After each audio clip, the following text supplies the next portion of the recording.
아버지의 마지막 선물. 아버지, 왜 그동안 한 번도 말씀 안 하신 거예요? 말해서 뭐하냐? 어차피 너는 안 믿었을 텐데. 저도 알 권리가 있었잖아요. 권리. 내가 날 아버지로 생각하기는 했냐? 여러분, 제가 30년 만에 아버지와 나눈 대화입니다. 그런데 이 대화를 나누기까지 저는 정말 많은 것을 잃어야 했어요. 혹시 영상 시작하기 전에 구독과 좋아요 눌러주셨나요? 여러분의 작은 관심이 이런 이야기를 나누는데 큰 힘이 됩니다. 안녕하세요. 저는 올해 53세, 서울에서 작은 변호사 사무실을 운영하는 김민준입니다. 제가 오늘 이 이야기를 하는 이유는 혹시 저처럼 부모님과의 관계에서 상처받고 계신 분들이 있다면 제 이야기가 조금이나마 도움이 됐으면 하는 마음에서입니다. 사람들은 저를 보면 성공한 사람이라고 말합니다. 좋은 대학 나오고 안정적인 직업 갖고 아내와 두 딸과 함께 행복하게 살고 있으니까요. 하지만 제 인생에는 30년 동안 채워지지 않는 구멍이 하나 있었습니다. 바로 아버지와의 관계였죠. 저는 23살 때부터 아버지와 연락을 끊고 살았습니다. 정확히 30년 2개월 15일. 그동안 아버지 얼굴을 단 한 번도 보지 않았어요. 왜냐고요? 그건 제가 고등학교 3학년 때부터 시작됩니다. 저희 아버지는 전형적인 옛날 아버지셨어요. 말수가 적고 감정 표현을 하지 않고 엄격하고 어렸을 때부터 아버지에게 칭찬을 들어본 기억이 없어요. 초등학교 때 받아쓰기 100점 맞아서 보여드렸을 때도 당연한 거 아니냐? 공부는 원래 잘해야 하는 거다. 중학교 때 전교 1등 했을 때도 자만하지 마. 1등 했다고 대단한 줄 아냐? 고등학교 때 전국 수학 경시 대회에서 금상을 받았을 때도 금상, 대상 아니면 의미 없어. 한 번도 잘했다, 수고했다, 대단하다는 말을 들어본 적이 없었어요. 그래도 저는 아버지를 이해하려고 노력했어요. 아버지 세대는 원래 그런 거라고 표현을 못 하실 뿐 속으로는 자랑스러워 하실 거라고 스스로를 위로했죠. 하지만 결정적인 사건이 일어났습니다. 고등학교 3학년 여름, 저는 서울대 법대에 가고 싶었어요. 그게 제 꿈이었거든요. 법으로 억울한 사람들을 도와주고 싶었어요. 그런데 어느 날 아버지가 갑자기 말씀하셨어요. 민준아, 너 의대 가라. 네, 저는 법대 가고 싶은데요. 법대는 안 돼. 의사가 되어야 해. 왜요? 제가 하고 싶은 건 법대인데요. 내가 하라면 하는 거다. 아들이 의사가 되는 게 내 꿈이었어. 그 순간 뭔가 무너지는 걸 느꼈어요. 아, 아버지에게 나는 아버지 꿈을 이루는 도구였구나. 제가 뭘 원하는지, 무슨 꿈을 갖고 있는지는 전혀 중요하지 않았던 거예요. 그날부터 매일 싸웠어요. 아버지, 제 인생이에요. 제가 하고 싶은 걸 하게 해주세요. 내 인생. 내가 지금까지 누구 돈으로 공부했는데 내 인생이라고 말하냐? 그럼 제가 번 돈으로 대학 갈게요. 알바하면서 다닐게요. 말도 안 되는 소리 하지 마. 의대 가기 싫으면 대학 갈 생각 마. 결국 저는 집을 나왔어요. 고3 겨울이었어요. 어머니가 울면서 말렸지만 더 이상 참을 수 없었어요. 엄마, 저 더 이상 못 살겠어요. 아버지는 저를 사람으로 보는 게 아니라 아버지 소유물로 보시잖아요. 친구 집, 고시원, PC방을 전전하면서 알바를 했어요. 편의점, 음식점, 공사장 할 수 있는 건 다 했어요. 그렇게 1년을 버티면서 돈을 모았고 재수를 해서 서울대 법대에 합격했어요. 합격 소식을 들었을 때 제일 먼저 떠오른 건 아버지였어요. 아버지께 보여드리고 싶다. 내가 해냈다고. 하지만 곧 생각을 고쳐 먹었어요. 아니야. 아버지는 내가 의대 안 갔다고 실망하실 거야. 인정받을 수 없어. 그래서 연락하지 않았어요.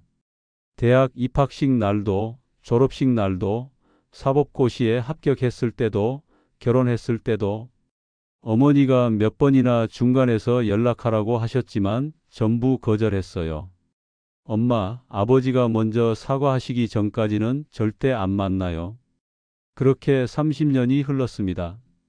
저는 나름 유명한 변호사가 되었고, 아내를 만나 결혼했고, 두 딸을 낳았어요. 큰딸 지은이가 고등학교 3학년, 작은딸 지원이가 중학교 2학년. 아내 수진이는 초등학교 교사예요. 겉으로 보기에는 완벽한 가정이었죠. 하지만 아내는 늘 말했어요. 여보, 장인어른 한번 만나봐요. 이제 나이도 많이 드셨잖아요. 싫어. 그 사람 얼굴 보기 싫어. 지은이랑 지원이도 할아버지 보고 싶어 해요. 절대 안 돼. 우리 애들 그 사람한테 보일 수 없어. 그렇게 버티고 있었어요. 그런데 3개월 전이었어요. 어머니한테 전화가 왔어요. 민준아, 목소리가 떨리고 있었어요. 왜요, 엄마? 아버지가 쓰러지셨어.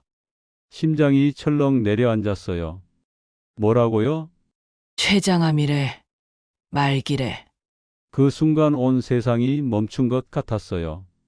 의사 선생님이 3개월에서 6개월이라고 하시는데 전화를 끊고 한참을 멍하니 앉아 있었어요.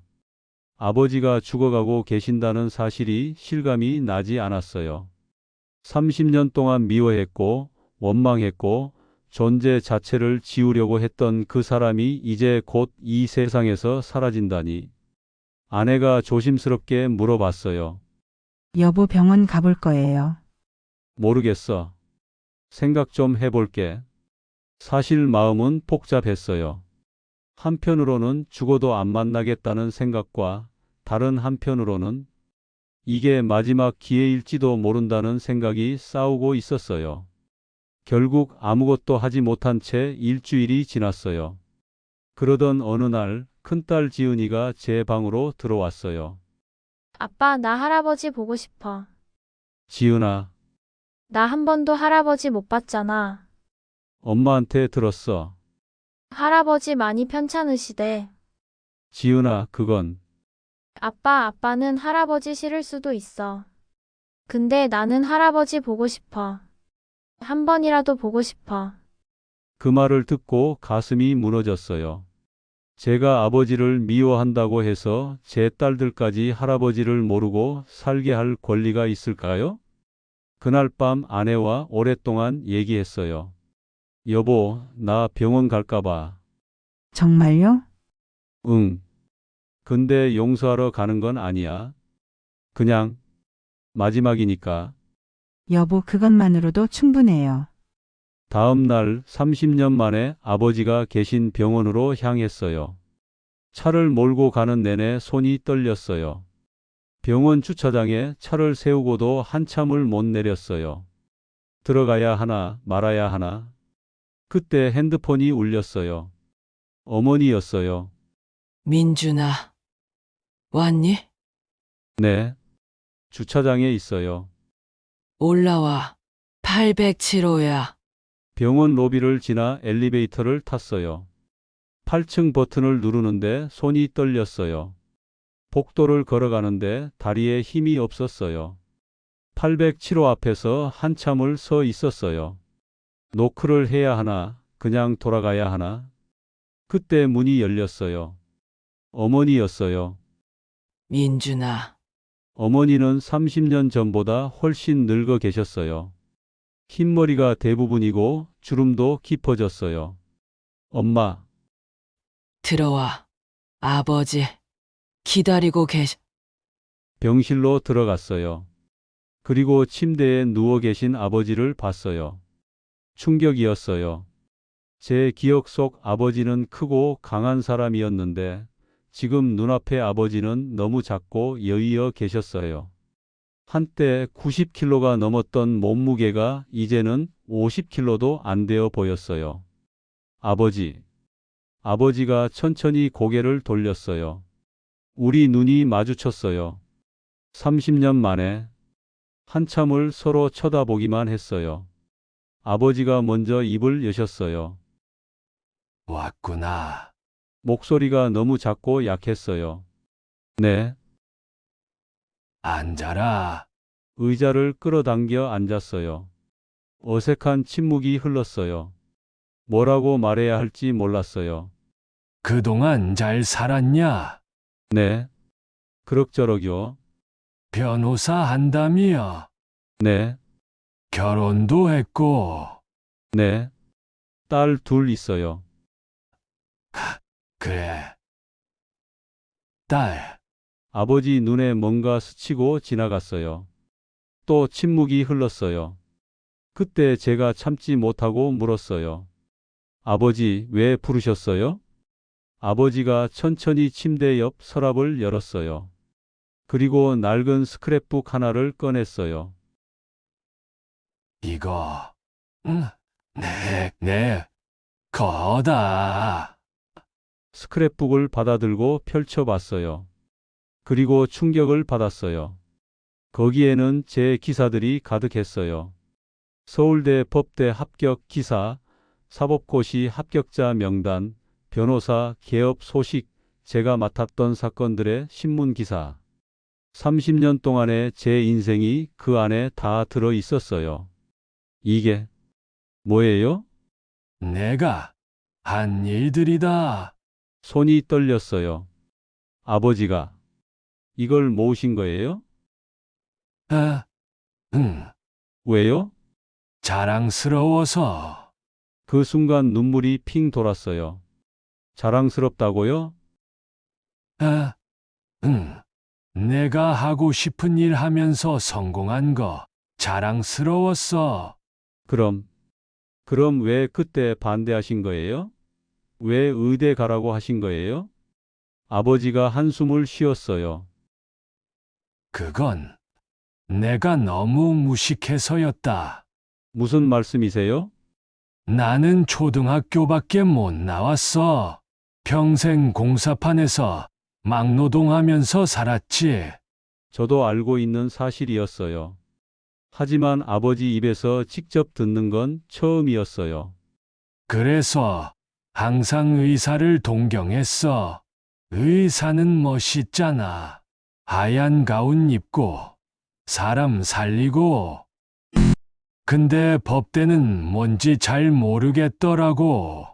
변호사도 뭐 하는 사람인지 잘 몰랐어. 아버지 목소리가 떨렸어요. 그래서 의대 가라고 했던 거야. 내가 아는 가장 좋은 직업이 의사였으니까. 아버지, 근데 나중에 알았어. 변호사도 멋진 직업이더라고. 내가 약한 사람들 도와주는 거 기사로 봤어. 스크랩북을 다시 넘겨봤어요. 제가 무료 법률 상담을 해준 기사, 소액 사건을 맡아 이긴 기사들, 하나하나 꼼꼼하게 오려서 붙여 놓으셨더라고요. 이렇게 계속 보셨어요? 아, 응. 내가 잘 사는지 궁금했어. 그럼 연락하시지 그러셨어요. 아버지가 고개를 저었어요. 할 수 없었어. 왜요? 내가 너한테 너무 못했잖아. 처음으로 아버지가 잘못을 인정하는 순간이었어요. 내 꿈을 짓밟았고, 내 인생을 내 마음대로 하려고 했고, 나중에 후회했어. 너무 많이. 매일. 아버지 눈에서 눈물이 흘러내렸어요. 평생 처음 보는 아버지의 눈물이었어요. 근데 어떻게 연락하냐? 내가 먼저 집 나가라고 한 것도 아닌데. 내가 나간 걸 막지도 않았는데. 아버지, 미안하다. 민준아. 정말. 정말 미안하다. 아버지가 울고 계셨어요. 그 모습을 보니까 제 안에 있던 30년 동안의 분노가 스르르 녹아내렸어요. 저도 모르게 눈물이 났어요. 아버지도 힘드셨죠? 아, 응. 많이. 저도 미안해요. 한 번도 연락 안 해서. 아니야. 내 잘못이 아니야. 우리는 한참 동안 그렇게 울었어요. 30년 동안 쌓였던 오해와 아픔이 눈물과 함께 흘러나가는 것 같았어요. 그날 이후로 저는 매일 병원에 갔어요. 아내와 딸들도 함께 데려갔어요. 지은이와 지원이가 할아버지를 처음 봤을 때 아버지는 너무 기뻐하셨어요. 예쁘네. 정말 예쁘네. 할아버지 저 지은이에요. 저는 지원이고요. 그래. 지은이, 지원이. 아버지는 손녀들 이름을 계속 불러보셨어요. 지은이가 학교 얘기를 하면 아버지는 눈을 반짝이며 들으셨고, 지원이가 그림을 그려오면 병실 벽에 붙여 놓으셨어요. 할아버지 우리 다음에 또 올게요. 그래. 고. 와. 딸들이 나간 후 아버지가 말씀하셨어요. 고맙다. 뭐가요? 손녀들 보여줘서 죽기 전에 볼 수 있어서 다행이다. 아버지, 그런 말씀 하지 마세요. 아니야. 나 이제 얼마 안 남았어. 의사 선생님이 한 달 정도래. 가슴이 먹먹했어요. 그래서 하고 싶은 말이 있어. 네, 말씀하세요. 너 아버지 잘 해라. 네. 지은이랑 지원이한테 말이야. 아버지가 제 손을 꼭 잡았어요. 나처럼 하지 마. 나는 너한테 칭찬 한마디 제대로 못 해줬잖아. 아버지, 애들한테는 사랑한다고 자주 말해줘. 자랑스럽다고 말해줘. 표현을 해야 해. 네. 그럴게요. 그리고 애들 꿈을 존중해줘. 내 꿈이 아니라 애들 꿈 말이야. 알겠습니다, 아버지.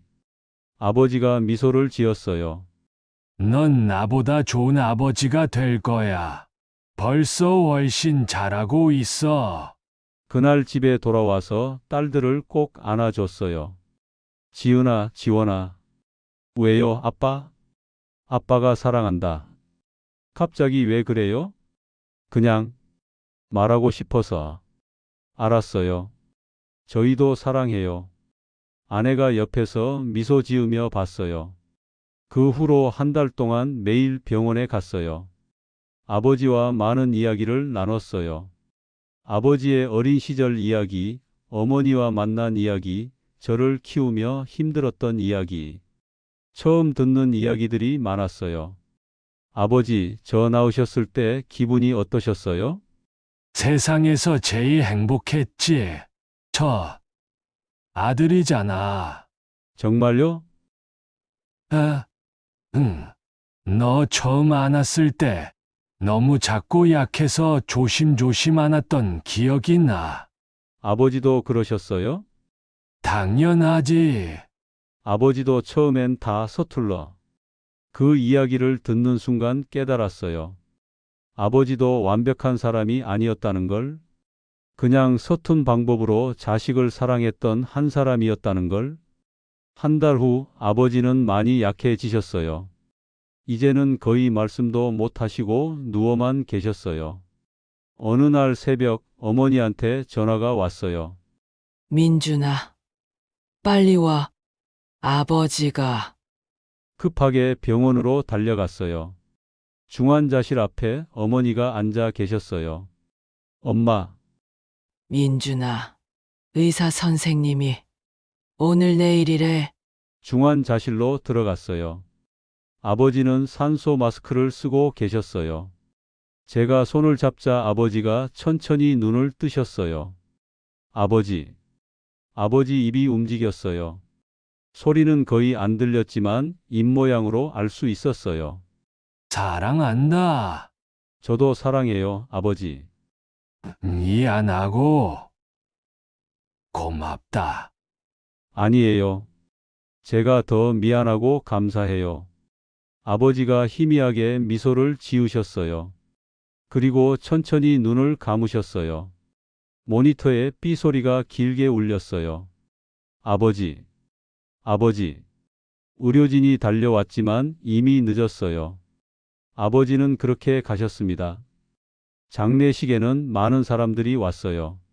아버지가 일했던 건설 현장 사람들, 동네 이웃들, 어머니 친구분들, 그리고 놀라운 걸 발견했어요. 조문객 중에 젊은 대학생들이 있었어요. 누구세요? 저희는 고인께서 장학금을 받은 학생들입니다. 장학금이요? 네. 10년 전부터 매년 저희 학교 형편이 어려운 학생들에게 장학금을 주셨어요. 충격이었어요. 아버지가 그런 일을 하셨다는 걸 전혀 몰랐어요. 성함도 안 밝히시고 조용히 주셨는데 올해 초에 편찮으시다고 해서 저희가 알게 됐어요. 그러셨구나. 저희 모두 아저씨 덕분에 대학을 다닐 수 있었어요. 정말 감사드립니다. 아버지는 말이 없으셨지만 행동으로 보여주신 분이었어요. 저한테 직접 사랑한다고 말씀은 못 하셨지만 30년 동안 제 기사를 스크랩하시면서 지켜보셨어요. 표현은 서투셨지만 마음만은 누구보다 따뜻한 분이셨어요. 장례를 치르고 집에 돌아와서 아버지가 주신 스크랩북을 다시 펼쳤어요. 마지막 페이지에 아버지 글씨가 있었어요. 민준아, 내가 제대로 표현 못해서 미안하다. 하지만 너는 항상 내 자랑이었어. 네가 행복하게 사는 게 아버지 소원이다. 사랑한다. 아빠가. 눈물이 주르륵 흘렀어요. 여러분, 저는 30년을 낭비했습니다. 아버지를 이해하지 못하고 미워하고 피하면서. 하지만 마지막 한 달은 제 인생에서 가장 소중한 시간이었어요.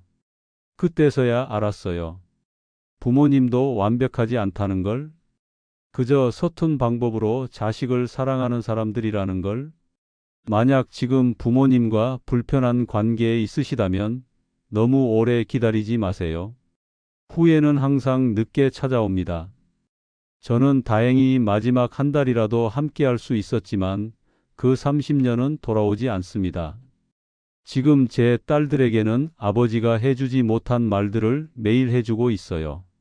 사랑한다, 자랑스럽다, 내가 하고 싶은 거 해. 이게 아버지가 제게 남긴 마지막 선물입니다. 여러분도 오늘 지금 부모님께 전화 한 통 해보시는 건 어떨까요? 아니면 자녀분들께 사랑한다고 말씀해 보시는 건요? 인생은 정말 짧습니다. 후회하며 살기에는요. 오늘도 제 이야기 들어주셔서 감사합니다. 구독과 좋아요, 알림 설정 부탁드리고요. 여러분의 이야기도 댓글로 들려주세요. 우리 모두 사랑하며 삽시다. 다음 이야기에서 또 뵙겠습니다.